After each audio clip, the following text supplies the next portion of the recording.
puis Monsieur le conseiller administratif de la culture et des sports, qui prendra la parole tout à l'heure. Alors, au nom de la rédaction, je vous souhaite tout d'abord à tous la bienvenue. Nous sommes heureux de fêter avec vous cette nouvelle maquette, ce nouvel habillage de notre journal que vous découvrez en priorité aujourd'hui. C'est un grand honneur. Ce relookage de la ligne graphique est un coup de jeune qui ne fait que souligner l'adéquation entre le contenu et le contenant de notre Gauche Hebdo. Un graphisme clair pour un langage clair, sans fioritures, une ligne combative, bien ancrée à gauche, sans faux fuyant, et surtout fidèle à ses origines, la voie ouvrière qu'on appelait l'AVO, fondée par Léon Nicole en 1944.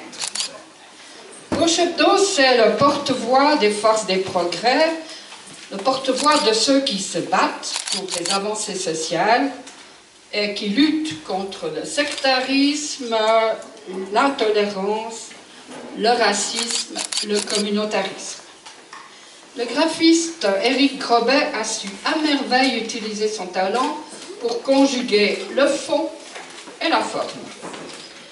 Et la simplicité de son titre, vous avez pu le voir, est de bon aloi, et est aussi le symbole de la modestie des moyens financiers de Gauche Hebdo.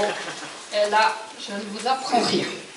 Notre hebdomadaire est sans doute l'un des journaux en Suisse qui est réalisé par des professionnels et qui dispose d'un budget aussi mince.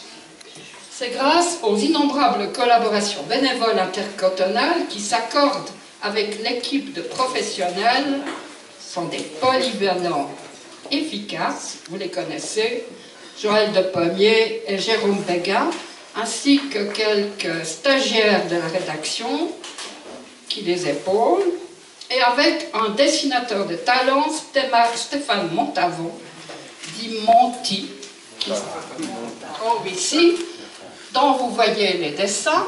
Je vous signale d'ailleurs que ces dessins sont à vendre. Ce qui a permis de tenir le coup, c'est aussi la générosité de nos lecteurs.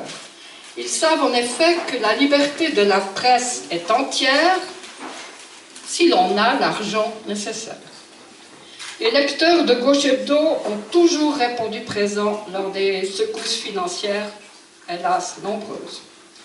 Tous ensemble, collaborateurs, bénévoles et lecteurs, assurent l'oxygène indispensable à ce journal, indispensable lui aussi dans le paysage des journaux romans.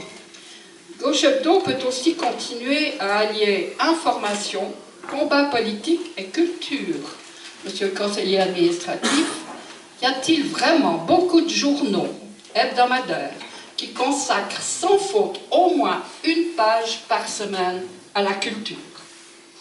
Et cela malgré l'aide fédérale à la presse qui fond comme neige au soleil, et malgré la Poste qui s'y entend pour augmenter dangereusement ses tarifs. Sur 3 ans, 2 centimes chaque année par numéro d'augmentation. En cette période favorable aux autoroutes de l'information, ce sont une fois de plus les hérissons de l'information comme Gauche Hebdo qui trinquent. Mais comme vous le voyez, Gauche Hebdo n'a pas perdu courage et n'a jamais perdu non plus sa ténacité. Votre journal, notre journal, est une indispensable voie de la résistance. C'est pourquoi nous sommes si heureux de fêter avec vous cette nouvelle maquette qui est l'image d'un dynamisme jamais en défaut, quels que soient les aléas. Vous avez sûrement entendu, comme moi, souvent Jacques Dutronc qui chante « On nous cache tout, on nous dit rien, Colin Maillard et Tartampion sont les rois de l'info ». Vous avez bien compris que Gauche Hebdo est exactement le contraire de tout cela. Nous vous écoutons avec plaisir, monsieur le conseiller administratif.